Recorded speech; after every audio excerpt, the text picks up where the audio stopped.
وكيف الحال يا تلميذ جميع الحال في النعم. جزاك الله أستاذي بدار الخلد ذا القمم. بها أنهار من لبن وخمر ما لها سقم. akwai malami da ya karantar a jami'ar musulunci ta Madina, babban malamin musulunci ne a duk duniya ana ji da shi. Ya ɗauki lokaci mai tsawo bai aure ba. Da aka matsa masa mai dalili ya ce saboda hidima da yake yi mamarsa ba zai ba shi daman yin aure ba a lokacin. Bai samu ikon yin aure ba sai bayan mamarsa ta rasu. Saboda hidima da yake mata. Yana da arzikin da zai iya mata komai, mai iya yi wanda zai sa mata jirgin sama ya aure ta a duniya. Amma al'amarin da ya shafi kanta shi yake da kansa. Yake mata wanki, ya goge kayanta, ya share ɗakinta, ya mata abun karyawa gabanin da makaranta inda yake aiki. Shi nasa sai a masa amma nata yake da kansa. Saboda yana da shi biyayyar ma ya ma biya kuɗi a mata bai kai ƙololuwar biyayya ba. So wani abin da ake karantar da mu shine duk yadda kake da arziki ba komai ne sai iyayenka wai ka biya kuɗi a musu ba, akwai abin da kanka za ka yi.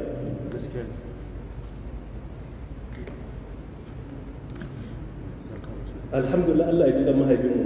Ina da iyalai da 'ya'ya, ina yi wa mahaifiyata wanki, ina yi wa mahaifina wanki. Kuma ni ba na yi wa kaina, amma ina musu. Har daga baya iyalai na ke karɓa su zo su wanke kaya, amma ni nake ɗauka na wanke. Ni zan iya biyan nawa a wanke agogi, amma na mahaifana ina wanke musu. Wani lokaci zan yi tafiya sai a wukin nake dawowa gida daga inda nake aiki, amma sai an tara kayan wankin sun zo wanke. Daga baya iyali ta karbi wankin kayan mahaifiyata, ni na wanke da mahaifina.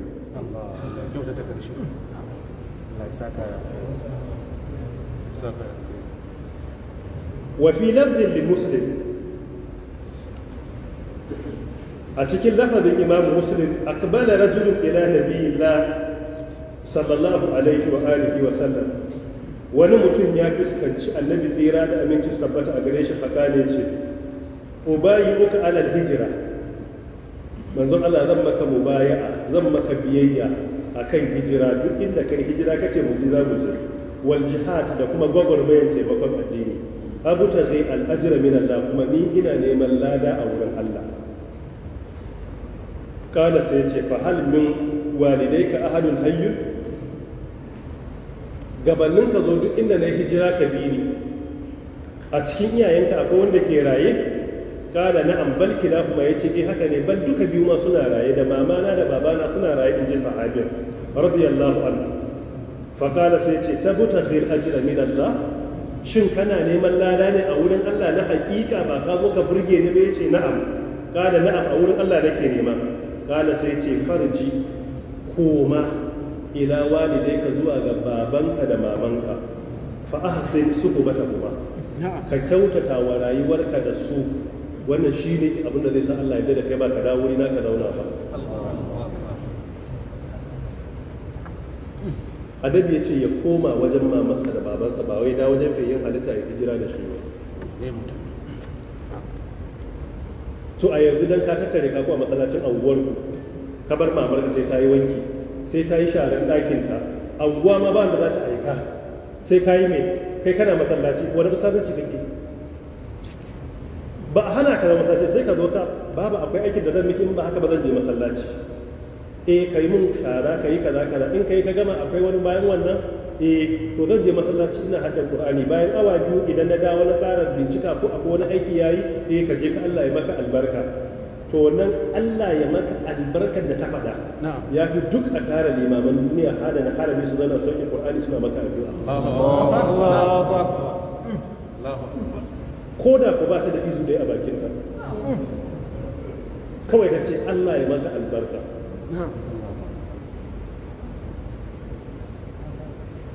Wallahi alladhi la ilaha illa huwa, akwai mutumin da ya mari wasu akan matarsa.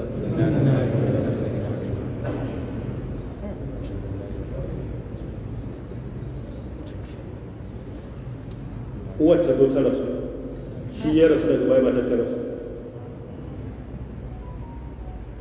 Hannu uwar suke musu da matarsa, musu yake karewa, ya ce wa matar ta yi shiru ta ya ce uwar ta yi shiru ta sai ma ruwa.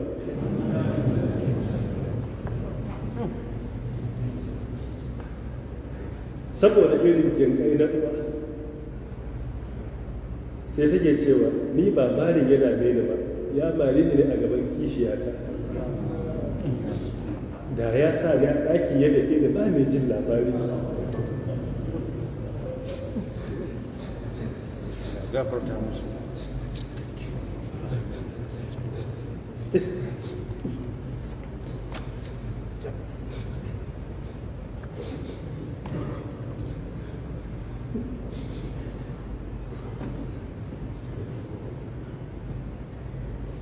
Akwai wani mutum da aka yi yana cikin tabi'ai, maybe kuna jin sunansa Uwaisul Qarni da ake ce masa sayyidul tabi'in.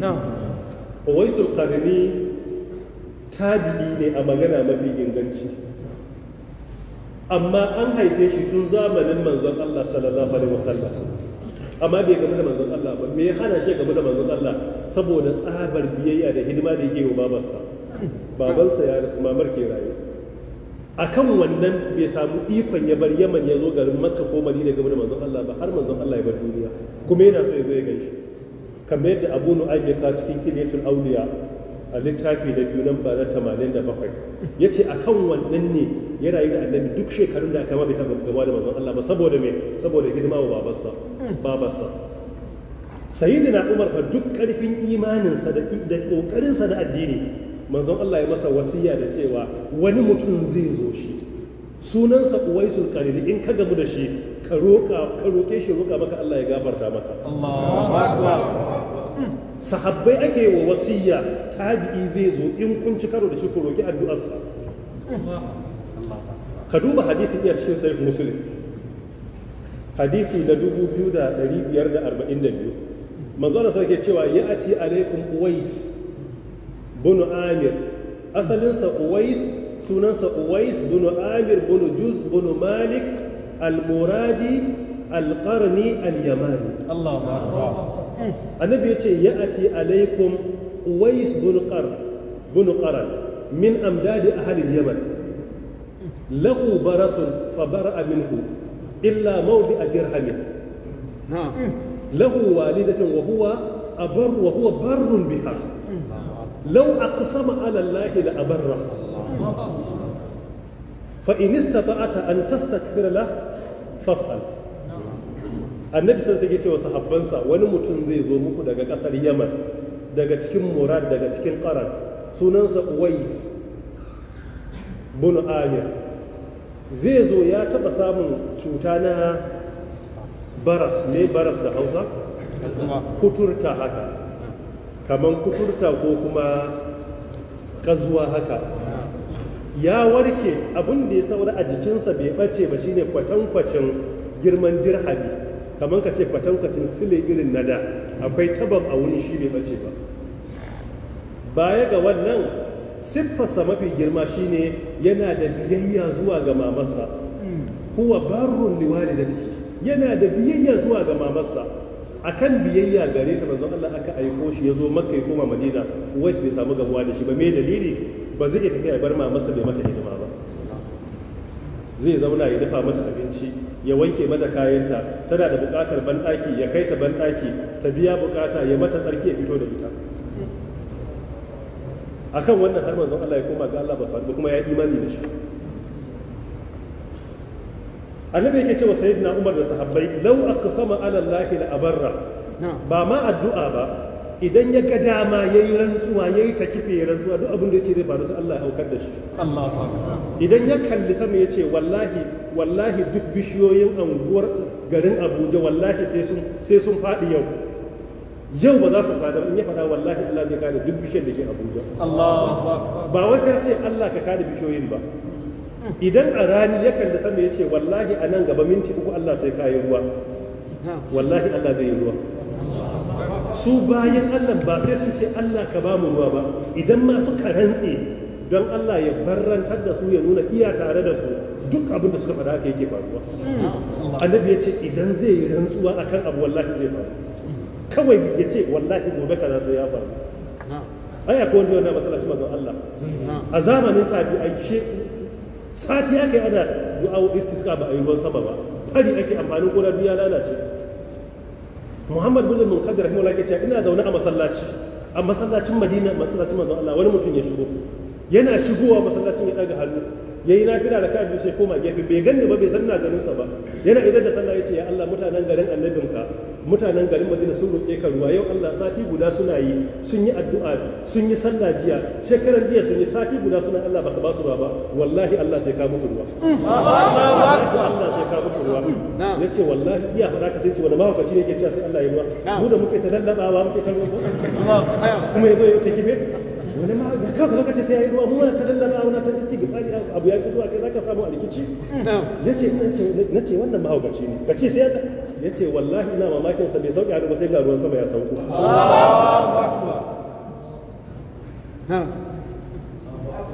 Shi yasa magabata malamai in a rani aka yi ruwa sai a ce wata wani bawan Allah ne ya rantsuwa. Haka kawai wani bawan Allah a Abuja ko a Yanya a tsakiyar rani sai ce Allah wallahi sai kai ruwa daga nan zuwa sallar azhar kuma sai a yi ruwa. In kuma aka yi sai ce wallahi Allah za ka dauke gaba da asar kuma sai a dauke. To shi haka kuwai su karni yake tabi'i ne, bai fa samu ya hijira ya zo Makka da Madina ba, bai rayu da manzon Allah, amma saboda biyayya wa baba sai kai wannan matakin. Annabi ya ce sayyidina Umar, in ka ci karo da shi ka roke shi ya roka maka Allah ya gafarta maka.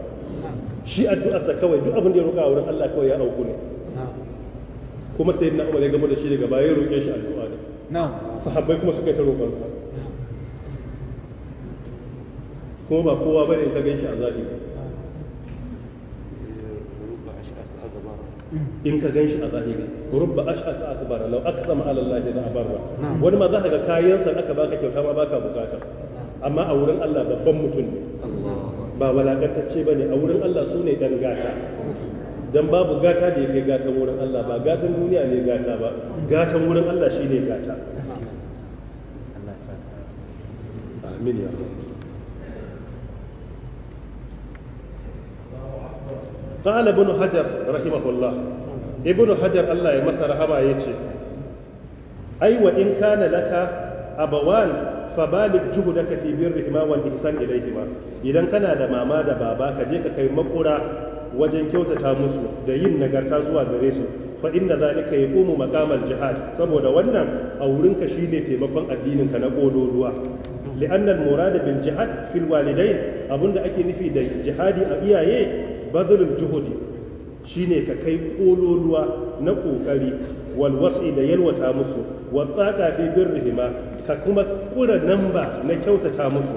wali ahammiyati zalika bainal ulama, saboda muhimmancin wannan a wurin malamai, annahu lalle shi la yajuzu baya halatta al khuruj fita lil jihad dan gwagwarmayar addini illa bi idnil abawaini, sai da izinin mamarka da babanka, bi sharɗi an yakuna musulmai da sharadin dai su musulmai ne.